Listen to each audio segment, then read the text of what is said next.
saying before, I'd throw the ball every time if I'm Philadelphia tonight. And what you do when you have a quarterback back like Randall Cunningham, you let him roll out. You give him an option. He's a great runner. Give him an option to either throw or run the football. Third down, goal to go.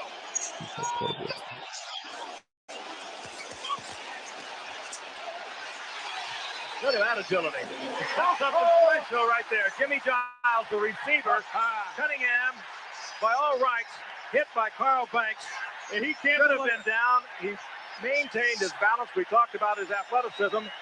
And he fires in the corner. Beautifully executed rollout. Ladies and gentlemen, Randall Cunningham is a ready for prime time player. This guy has not been seen by many national audiences before, but I think you're starting to get the drift as to what kind of football player plays here in Philadelphia. Randall Cunningham, that is a big-time play. Luis Zendejas. Legend. Happy birthday, Randall Cunningham. Happy birthday, Randall Cunningham, the best quarterback in Eagles history. Yes.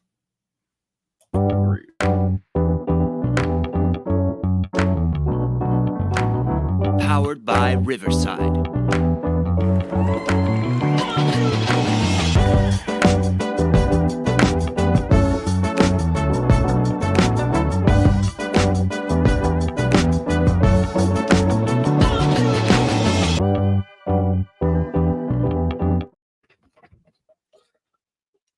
What is up, everybody? Welcome back to another episode of Live from the Bench. You got your boy GQ and Boulevard.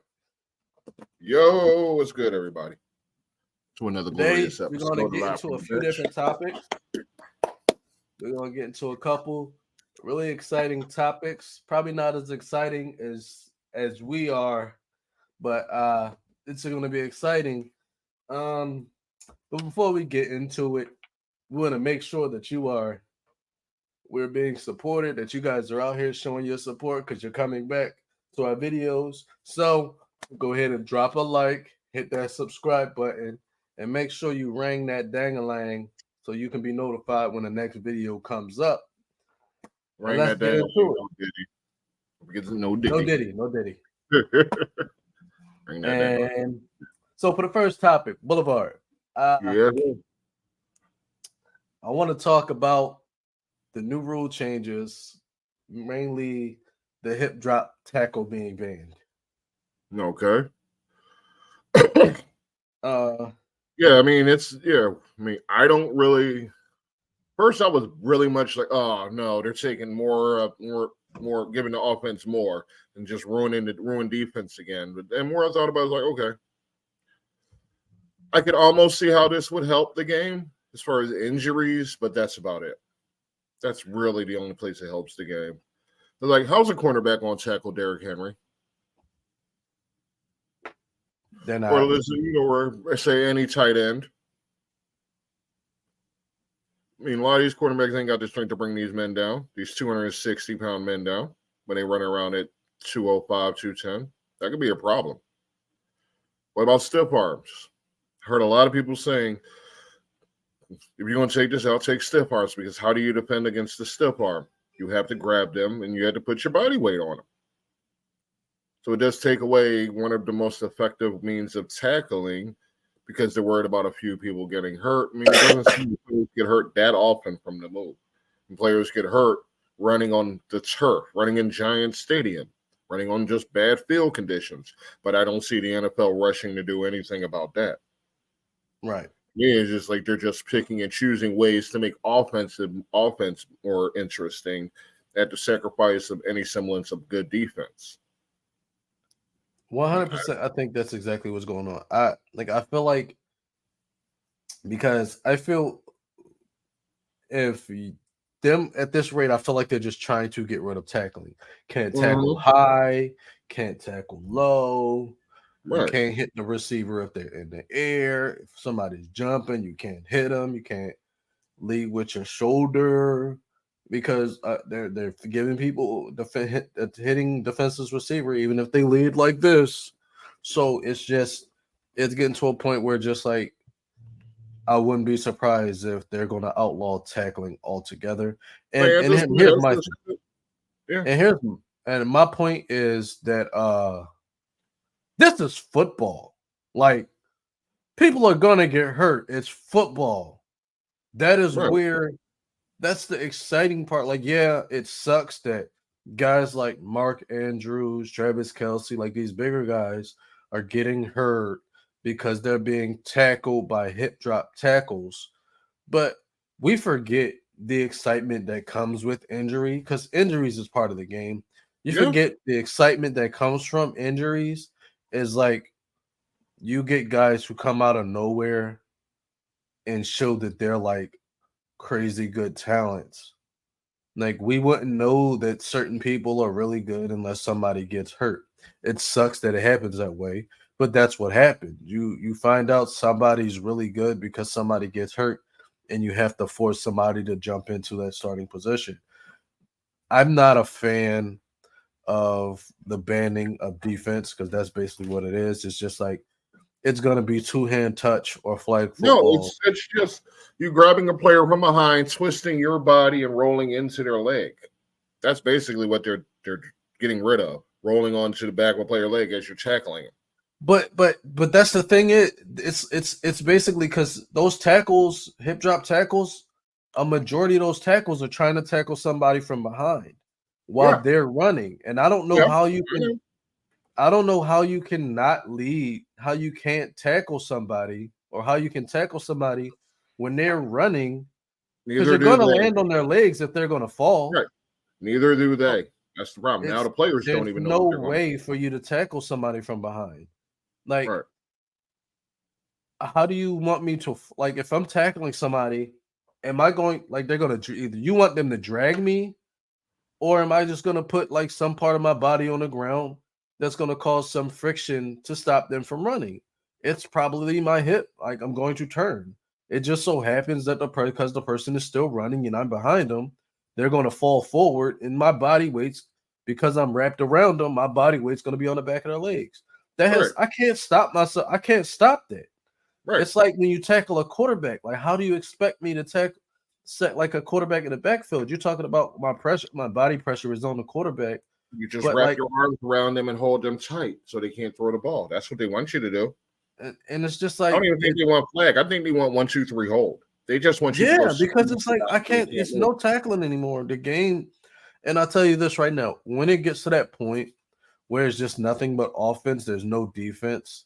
Like we already saw it, and you already saw that it's very uninteresting with the Pro Bowl No becoming doubt. flag football. We Right. saw it. Like I'm not watching that shit. It's not happening.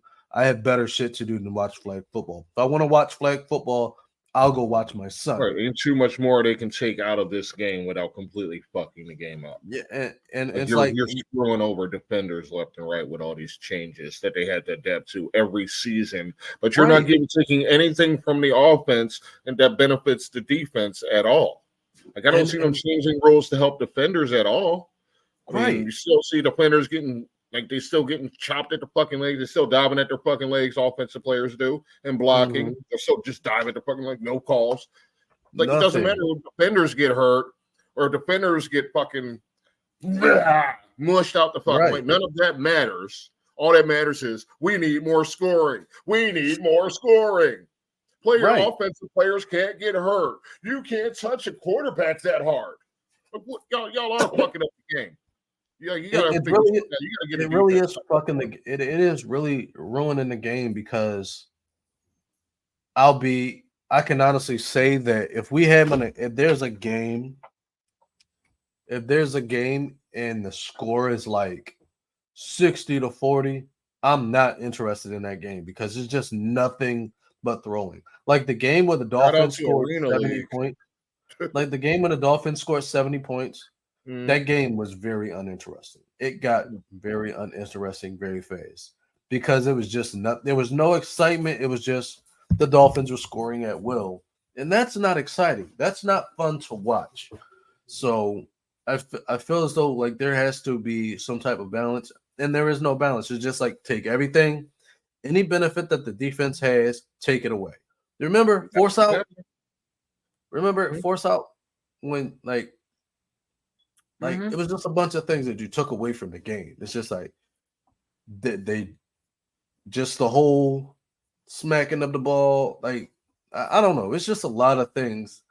Like they're just doing everything, taking everything away from the defense, not giving them any type of breaks. Like you got to give them a break. Like you hit the quarterback, touch the quarterback, Hit it anything. too high, hit them too low, hit them It's too just hard. All flags. They're all flag, flags. You flag, took them flag. down to the ground too hard. Flag for And what's everything. crazy to me is These are players that get paid to take the quarterback down, and you flag them if they touch him a little too hard or a little too wrongly. Like, yeah, come on, and man. You're just ruining the game. They're not running through the quarterbacks or trying to take their heads off. They're just trying to tackle them. And it's like, oh, he got rid of the ball right before you touched him. Flag. right. Sick of it. It's And corny. You're fucking the game it's up. College has it right somehow because they're not doing all these stupid, screwy ass maneuvers to make the game higher scoring at the expense of any good defense. what's crazy to me is what makes it worse to me is because like offensive line hold every play. It's a hold every Yeah. play, and they don't get called nearly as much. No. And I feel like you should, if you're gonna crack down on defensive tackling, crack down on these on offensive because I feel like you're looking to have high scoring games instead of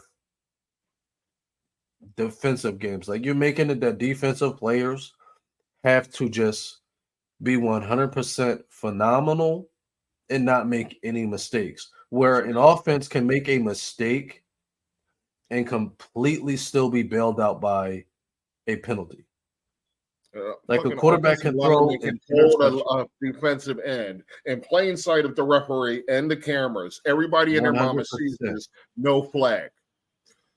But if a defender hits the guy on the side of the head on the way past them, it's a penalty. Right. You're like, it has to be back. It has to be like you take something from one side, you got to take something from the other. Right. And You there's can't no just give keep and take with you this. can't keep unbalancing the scales like they're doing with football. Yeah. It's making the 100%. game like wow. It's like wow, yeah, offense is higher than before, but that means we're getting inflated stats compared to earlier eras. Same with Yeah. other sports. They all seem to be making a change to add more offense to the games, all at the expense of defense. I don't Mhm. really want to go into another sport, but I mean like NBA. How many travels do you see in an NBA game? How many carries do you see in an NBA game that are just ignored? 4 steps, 5 steps, 6 steps. Dude caught the ball, spun in midair, dribbled the fucking ball and laid it up. No call. He was in the Right. air, landed. He dribbled it. I don't have to highlight, but it's like just the fucking lengths they will go to at the expense of defenders Right. to make more scoring, more offense. So you got these players that in the earlier era would have averaged 16. Now they're averaging 23. Now they're all-stars, and like they shouldn't be.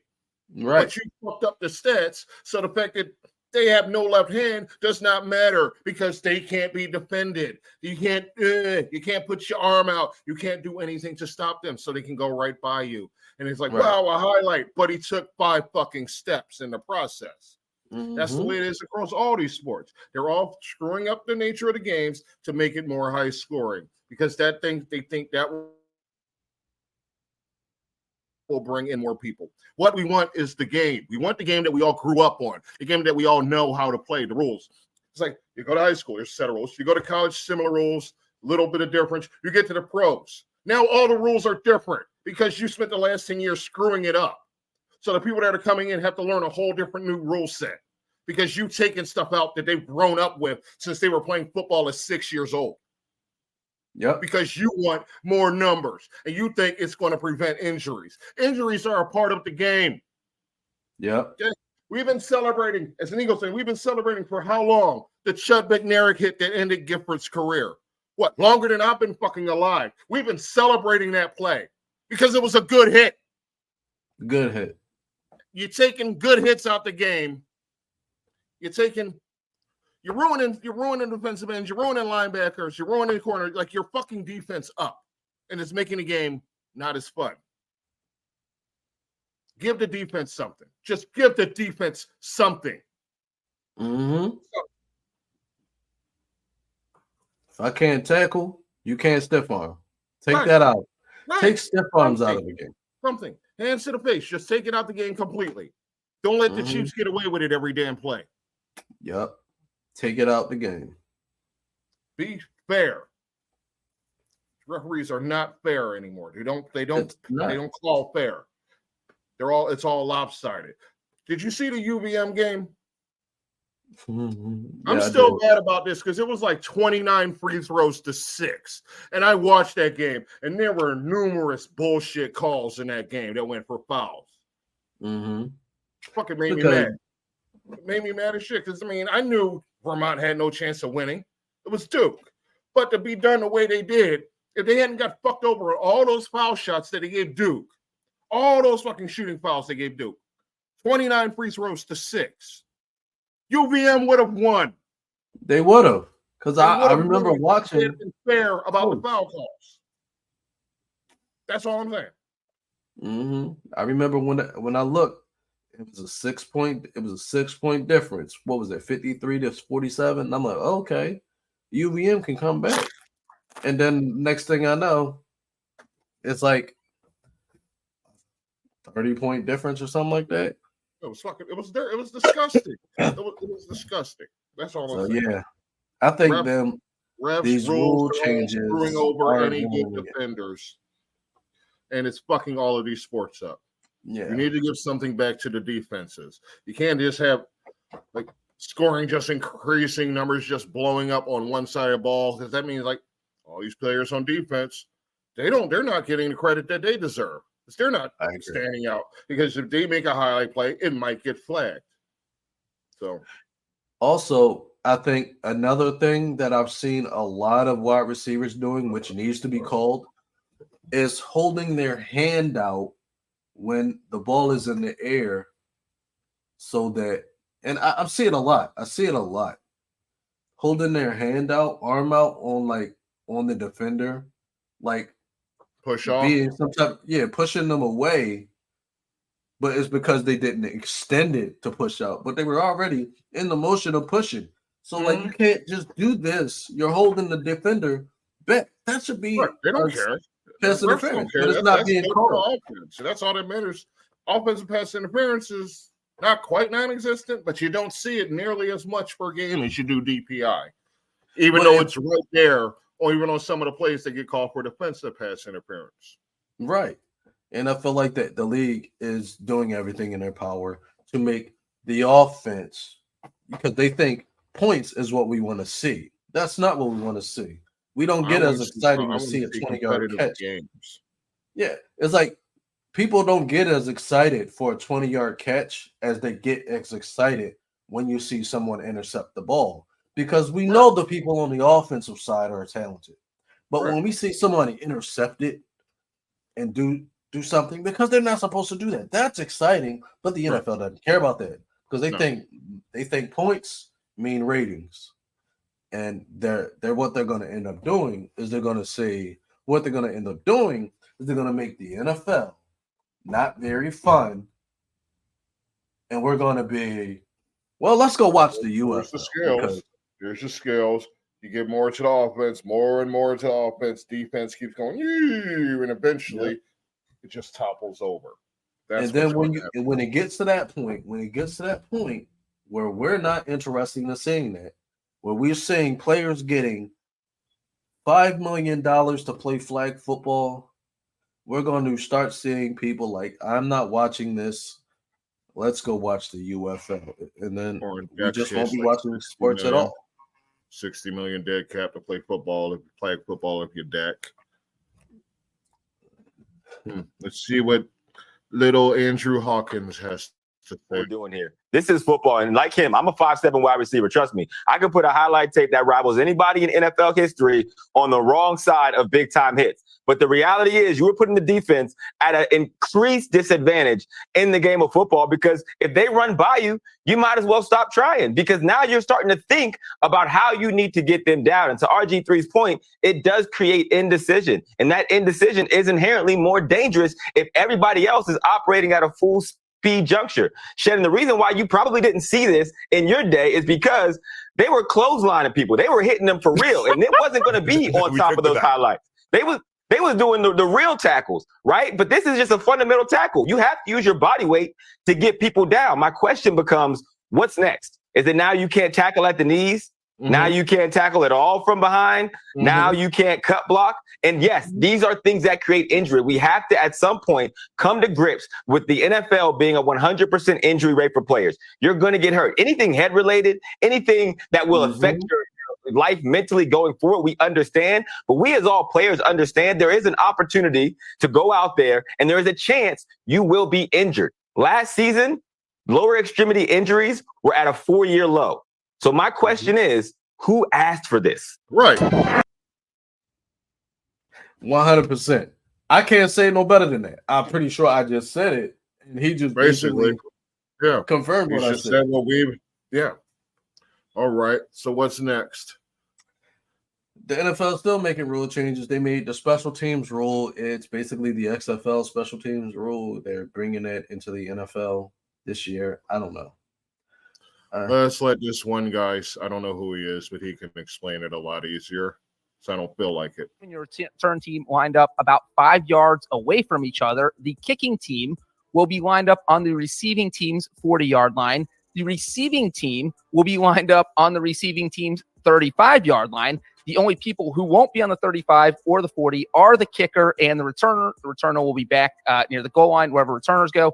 Kicker will be back at his own 30-yard line where he will be kicking the ball. Those are the only two people who can move before the kick. Once the kick happens, the kicking team's tacklers, the coverage team, cannot go for the returner until he catches the ball or until the ball bounces inside the 20-yard line. Then you're also introducing 3 kind of touchback options. If the ball does not make it to the receiving team's 20-yard line, it is considered out of bounds. The receiving team gets it at the 40-yard line. If the ball is kicked into the end zone on the fly or out of the end zone, you get a touchback, but you get it at the 35-yard line. And then finally, if the ball lands inside the receiving team's 20-yard line, rolls into the end zone, you get a touchback, but at the 20-yard line. And then finally, the onside kick will effectively be going away unless you are trailing in the fourth quarter. And the only way you can do it is you have to let the officials know you're going to attempt an onside kick, and then the other team will know that you are attempting an onside kick. So there are no more surprise onside kicks. Number 1, you have your kickoff team and your return team lined up about 5 yards away from each other. I think it started over. So, yeah. All right, he had me at the lining up portion of this. I don't mind the position where they're lining up a few yards away from each other. I don't mind that the kicker, that the returner can run before. Sorry, that they can't do anything until the returner gets the ball. I like that. Mm-hmm. What I don't understand is that fucking yardage bullshit. Like, why did you keep fucking that up? Like, you just moved your damn touchback thing. You just moved that a couple of years ago, and that was fine. We got used to that. This 30, 35, what the fuck? So you're moving them further up the field now. We're doing the same thing. You know what that is? What helps benefits the offense. It benefits. It only benefits the offense. It's ridiculous. Like, okay, so we're just going to let the ball roll by us now on kickoffs now, aren't we? Stupid ass. Again, stupid. And one of the things that this stuff right here, it's messing up the game because college players are not used to this type of ball. They're not used to this type of football. High school players are not used to this type of football. No, so they're not. When they get to this level, they have no idea how to play this type of football. And I'm 100% sure that the coaches in this league have no experience on coaching how to play this type of football. So now we're in a situation where We don't know how to play this type of football. The coaches don't know how to coach this type of football. Now, guess what? People get injured. This is how people get injured when you change the game, when you mess up the game, because now people are just trying to figure it out on the fly.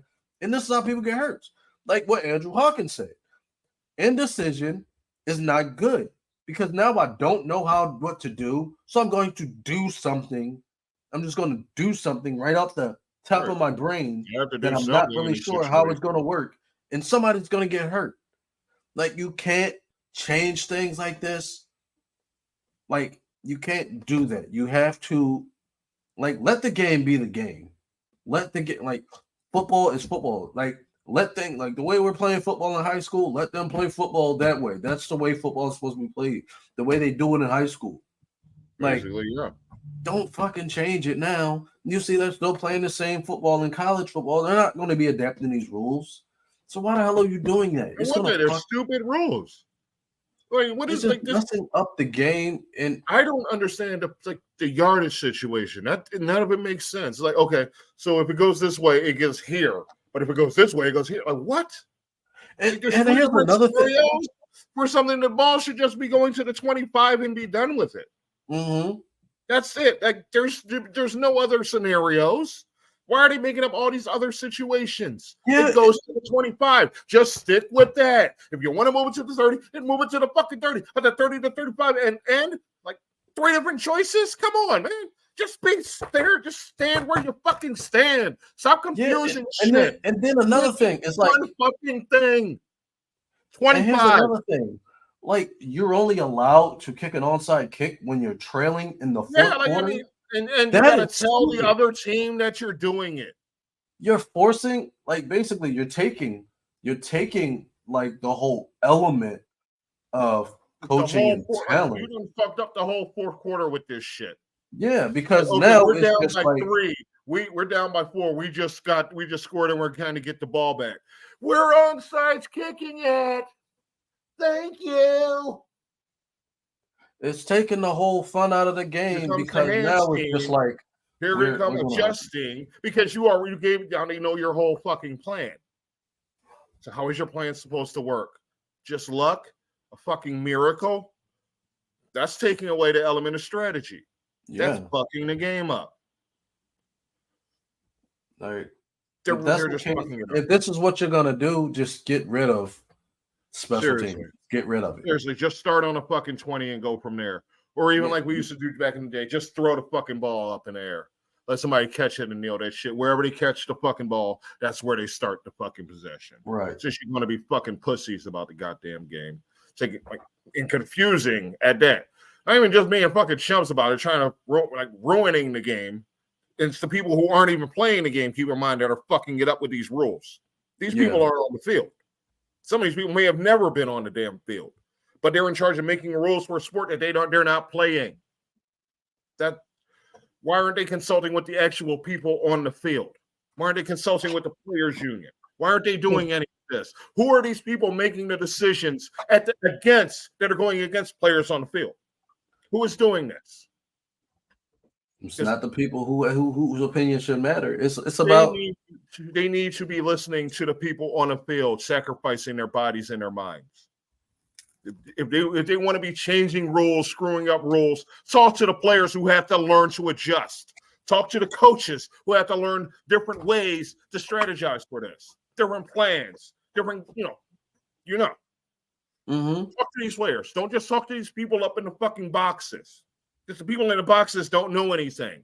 They lost their faculties because they're old billionaires, not because they played or got knocked out on a field. Talk to the people sacrificing something. Absolutely. Go fucking their livelihoods up, fucking up their means of making a living, changing the damn rules every damn year to benefit Peacock Network, to benefit CBS, because it isn't benefiting the players. It's making the game down. It's watering down the fucking game. Yeah. I don't like it. I don't like what you're doing with this kickoff. I don't mind certain aspects of it. But y'all got to get these numbers right with this. Oh, if it goes here, it goes here. No. You need to be more solid than that. Don't go getting it confusing just for the sake of being fucking confusing. Get it together, NFL. Get it together. All right, next topic. Dak Prescott's contract situation. The video, I don't know if you still have access to it, but it basically was saying that if the Cowboys were to let Dak go, it would be a $95 million cap hit or something along those lines. That video. Yes, let me acquire that video for your drums. And if that is in fact true, that's insane, and it explains a lot about why the Cowboys are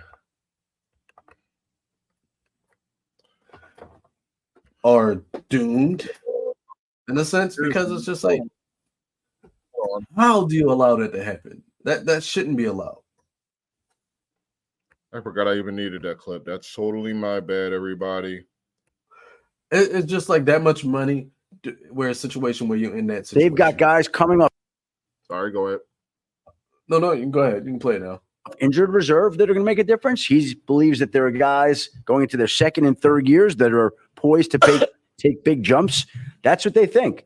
But the problem is that they've got to make more moves. They got to pay CeeDee Lamb. They got to pay Micah Parsons. They haven't done anything with Dak at all. And the time to do a deal with Dak was before free agency, and they didn't do that. So there was no cap savings. So if they wanted to go get some of these marquee free agents that were out, they're gone. They're off the street. So now they're in a situation with Dak going into the last year of his deal. He's got a $55 million cap number. If he leaves after this year, the dead cap money charge is $95 million that they're going to have to spread out. Jeez. Yeah, which would be a new NFL record, even though $95 million dead cap, and he leaves, and no trade clause, no tag clause. So when you're going into the last year of contract, he now becomes the 2024-25 version of Kirk Cousins. And Dak, to me, is a really good quarterback. So if and when he becomes a free agent next year, Dallas may want him back, but there might be a quarterback-needy team. Giants, Commanders, who knows? Like, we could go through the list right now. There'll be no shortage of suitors for Dak Prescott as a true unrestricted free agent on the open market. Like, yeah, a whole 33-year-old free agent with a history of not winning. Winning matters. Oh yeah, he's gonna really have a lot of suitors. The fuck up. Also, according to Spotrac, that $95 million is a damn lie. This season, it would be 60. I just say it like this. Right? Hey, you're good enough for 40. Detroit.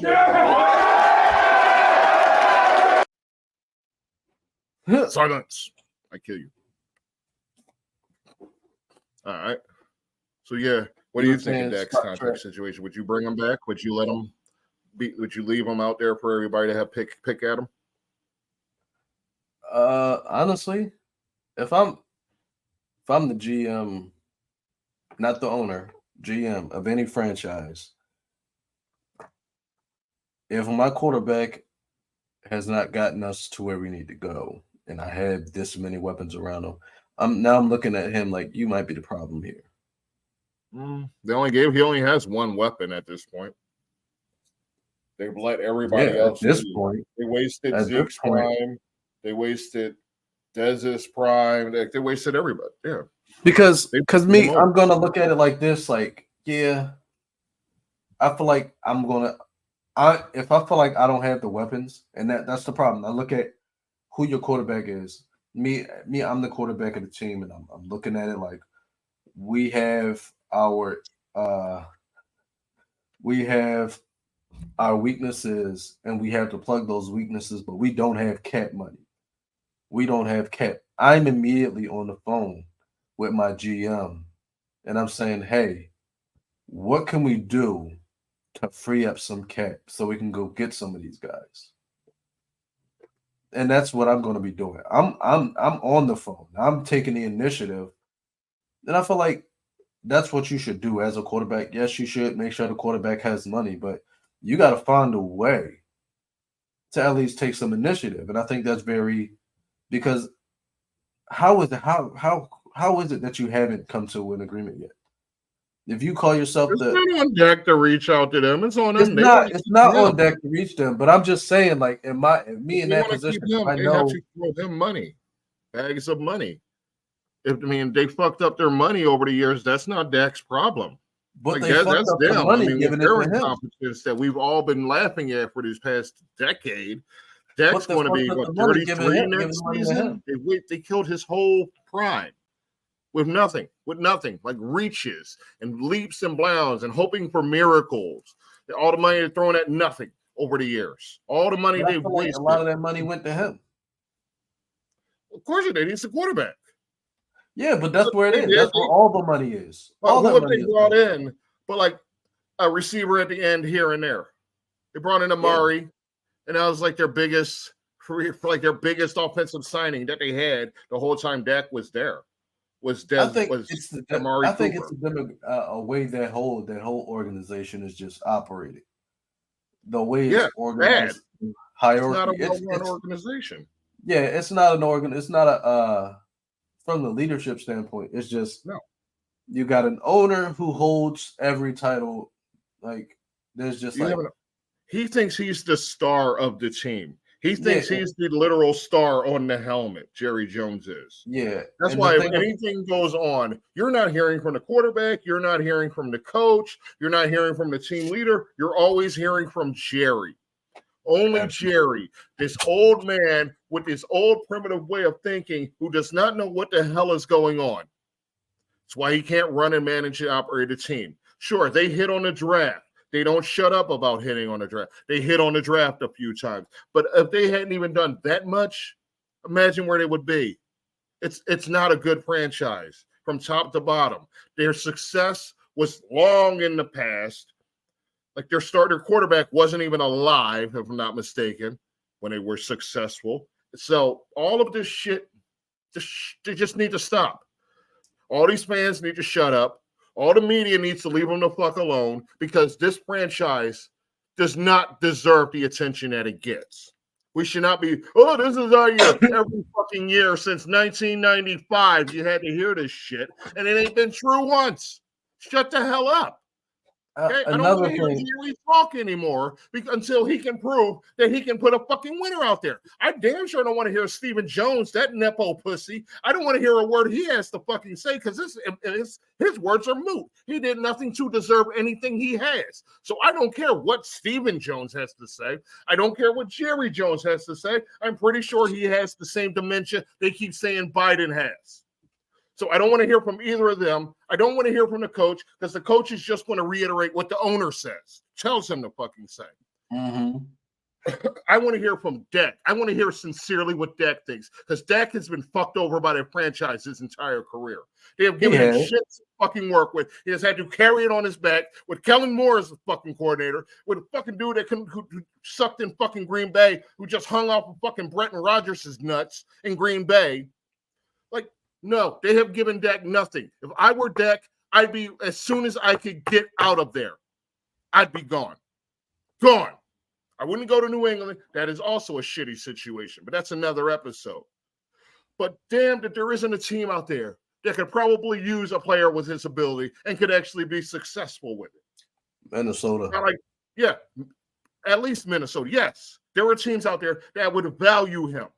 That would actually put players around him to win, not just have a reach on a fucking trade at some point in like week 4, just out of desperation. No, they've done Dak wrong. And I can't believe I'm saying this as a proud Eagles fan, but they fucked Dak over on that team for years. Absolutely.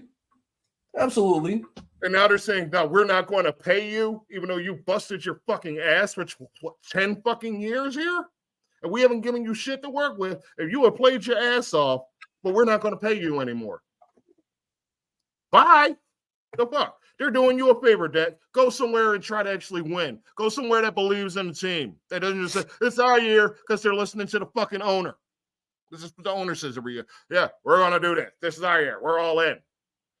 You're all in the fucking toilet. Shut the hell up. Let me ask you this. Do you think if Jerry Jones, if the Cowboys couldn't afford to hire a head coach, you think Jerry Jones would step on the sideline? Yes. He probably believes he could do it. He probably believes that he could coach better than it. He probably thinks he's responsible for the 90s Super Bowls. He probably thinks he did that. He probably does. No, those are just good drafting and solid coaches, which is not him. Jerry just needs to shut up, go climb back in his fucking coffin, and go to fuck to sleep till nighttime. I think the Cowboys regress this year.